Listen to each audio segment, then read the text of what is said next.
स्वर्ग का हकदार कौन?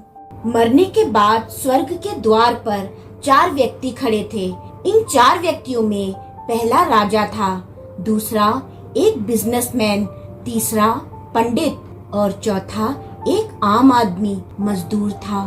किसी को भी अब पता नहीं था कि कौन स्वर्ग के अंदर प्रवेश कर पाएगा और कौन वहीं से वापस लौटा दिया जाएगा। सब स्वर्ग का दरवाजा खुलने की राह देख रहे थे और आपस में बातें कर रहे थे। जैसे कि राजा को मरने से पहले से ही आदत थी, उसने अपनी बात सबसे पहले बताई। राजा ने कहा, मैं बहुत प्रख्यात राजा हूँ। मैंने धरती पर अपना बहुत नाम कमाया है, इसलिए पूरी संभावना है कि मैं ही स्वर्ग में जाऊंगा।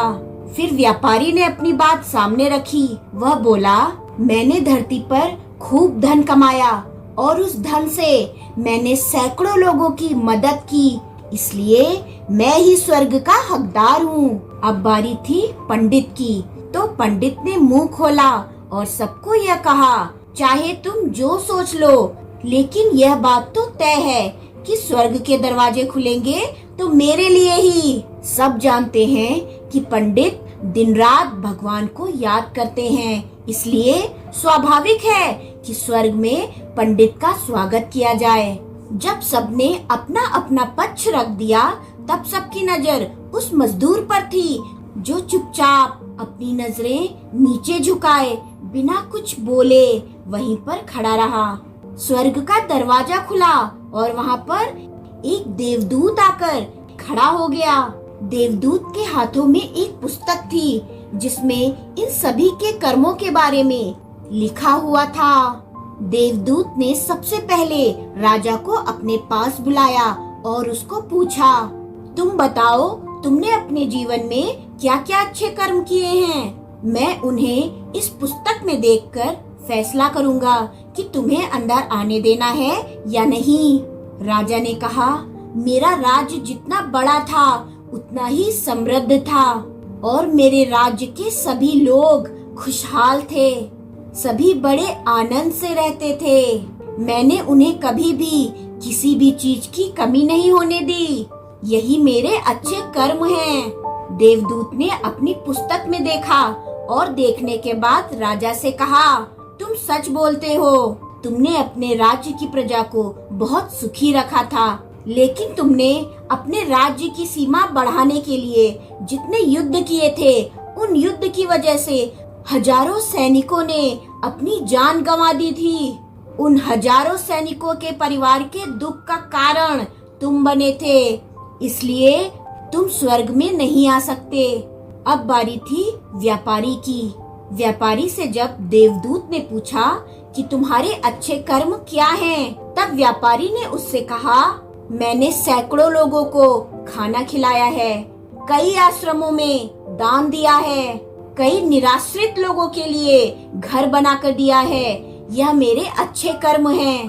देवदूत ने फिर से अपनी पुस्तक में ध्यान से देखा और देखने के बाद व्यापारी से कहा, तुम्हारा कहना भी ठीक है कि तुमने बहुत दान धर्म किया है, लेकिन यह दान धर्म तुमने जिन पैसों से किया है, उन पैसों को कमाने के लिए तुमने न जाने कितने झूठ बोले हैं, कितनी हेरा फेरियां की हैं और कितनी मिलावटें की हैं, इसलिए तुम भी स्वर्ग में नहीं आ सकते।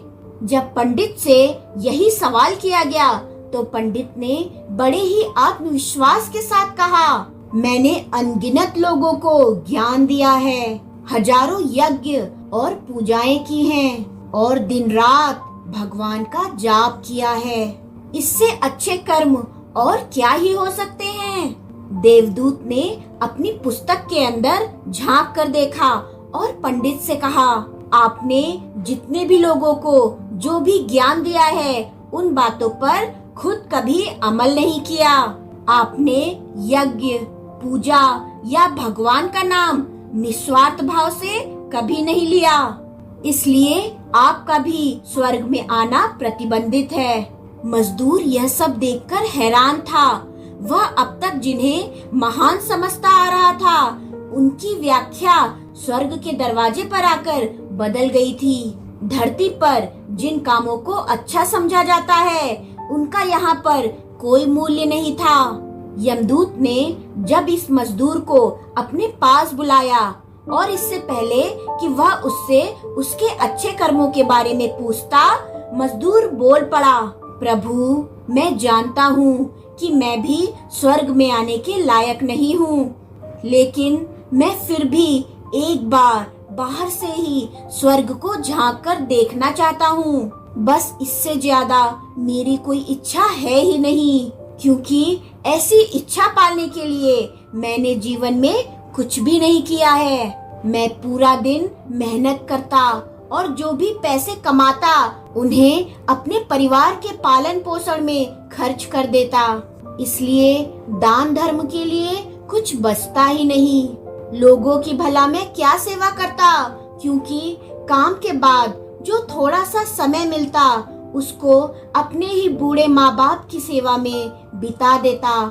और यह सब करने के बाद मैं कभी कभी मंदिर भी चला जाता और भगवान से जैसा भी मुझे दिया है उस जीवन के लिए धन्यवाद कहता। देवदूत ने अपनी पुस्तक में बड़े ध्यान से देखा और थोड़ी देर देखते ही रहा।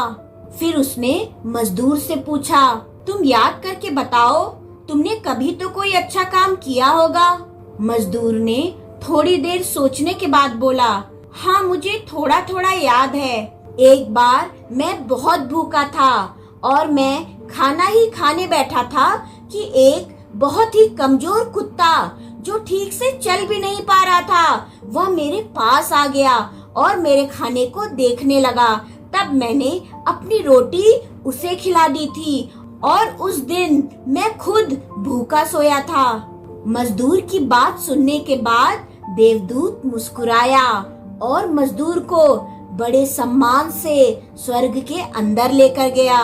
दोस्तों, अच्छे कर्म लोभ, मोह, माया इन सब भाव में आकर नहीं किए जाते और ना ही उन्हें अच्छे कर्मों की श्रेणी में गिना जाता है।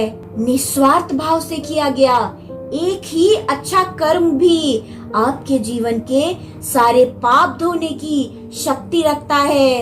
इसलिए जब भी मौका मिले निस्वार्थ भाव से और अच्छे मन से अच्छे कर्म किया करें।